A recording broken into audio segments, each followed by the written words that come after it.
अपवाह तंत्र के बारे में अगर मैं बात करूं तो हिमालय से 3 नदियां निकलती हैं जो सदा नीरा या सालों भर प्रवाहित होने वाली नदियां कहलाती हैं।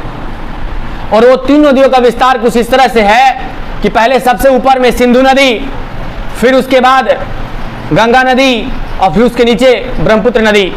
और ये तीनों नदियां ग्लेशियर के पिघलने से निकलता है, ना कि बरसात के पानी से, या इसीलिए इसको सदा नीरा कहा गया है, हमेशा बहने वाली नदियां। क्योंकि इनका प्रवाह जो होता है किससे होता है? ग्लेशियर के पिघलने से, बर्फ के पिघलने से नदियां ये भारत में आती हैं।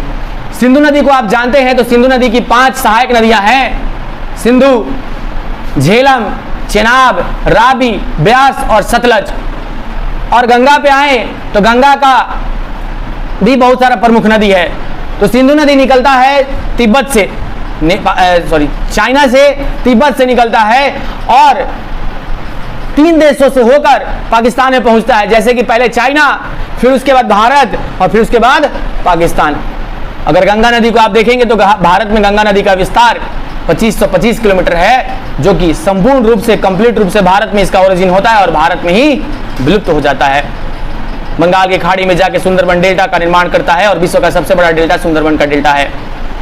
और गंगा नदी गंगोत्री हिमानी से निकलती है, भागीरथी और अलकनंदा देवप्रयाग में मिलते हैं और देवप्रयाग से आगे जो नदी बढ़ती है उसे हम गंगा नदी के नाम से जानते हैं।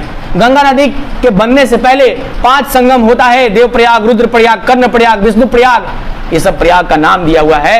ये सब मैं आपको कल लिखाऊंगा, कैसे ये डिजाइन हुआ है, कैसे ये बनाया गया है, कैसे ये फ्लो करता है।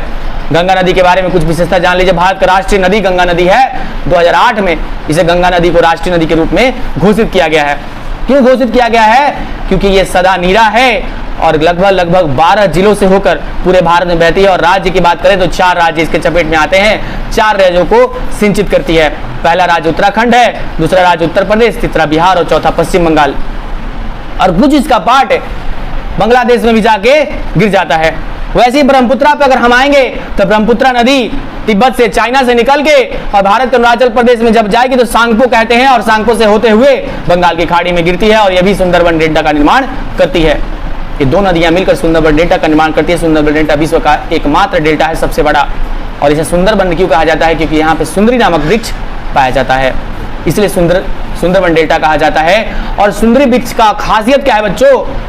कि हर वो ब्यूटी प्रोडक्ट में जो ब्यूटी की सुंदरता के लिए इस्तेमाल होता है, जो प्रोडक्ट बनता है, जैसे तमाम क्रीम आपके बनते हैं, वो सब क्रीम में सुंदरी नामक वृक्ष का, पौधे का यूज होता है, इसीलिए उसका नाम है सुंदरबन का डेल्टा।